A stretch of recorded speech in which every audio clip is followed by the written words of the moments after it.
বিহারের এসআইআর নিয়ে জোর চাপানুতোর। এই পরিস্থিতিতে বাংলার বিএলএদের তথ্য তলব করেছে নির্বাচন কমিশন। তার বিরোধিতায় এবার কলকাতা হাইকোর্টের দ্বারস্থ কমিশন। যদিও সেই আর্জি ফেরায় কলকাতা হাইকোর্ট। চলতি সপ্তাহে মামলার শুনানির সম্ভাবনা। বিহারের এসআইআর নিয়ে যখন রাজনৈতিক মহলে চলছে জোর তরজা, এই পরিস্থিতিতে কয়েকদিন আগে নির্বাচন কমিশনের তরফে বাংলার সিইওর কাছে একটি চিঠি আসে। ওই চিঠিতে বুথ লেভেল এজেন্ট বা বিএলএদের তথ্য চাওয়া হয়। এই নিয়ে প্রবল আপত্তি জানায় তৃণমূল। কলকাতা হাইকোর্টে বিচারপতি অমৃতা সিনহার এজলাসে মামলা শুরু হয়।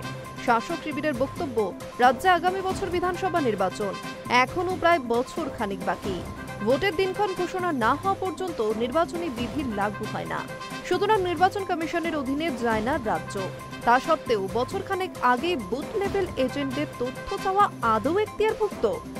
কলকাতা হাইকোর্টের বিচারপতি অমৃতা সিনহা সোমবার মামলাকারীদের উদ্দেশ্যে প্রশ্ন করেন, শুধু কি আপনারাই প্রভাবিত হচ্ছেন নাকি সমস্ত রাজনৈতিক দল?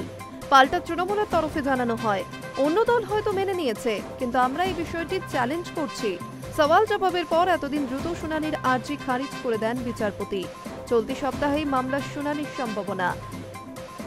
উল্লেখ্য, নবান্ন বনাম কমিশন দ্বৈরথ সপ্তম পর্যায়ে পৌঁছেছে। সম্প্রতি 4 আধিকারিকের বিরুদ্ধে ব্যবস্থা নেওয়া নিয়ে দুপক্ষের মধ্যে মতবিরোধ চরমে পৌঁছায়। কমিশনের তরফে তাদের সাসপেন্ড এবং ওই আধিকারিকদের বিরুদ্ধে এফআইআর এর নির্দেশ দেওয়া হয়।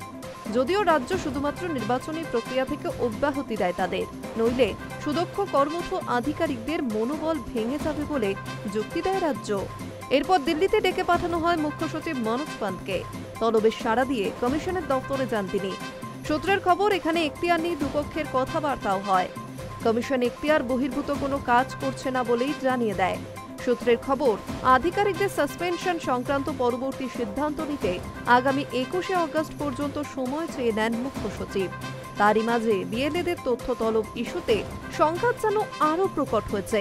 নবান্নের দাবি, কমিশনের লাগাতার হস্তক্ষেপের ফলে প্রশাসনিক কাজকর্ম চালাতে সমস্যা হচ্ছে। ওয়াকিবহাল মহলের আশঙ্কা, দুপক্ষের সংঘাতে সাংবিধানিক সংকট তৈরি হতে পারে। Hi news network.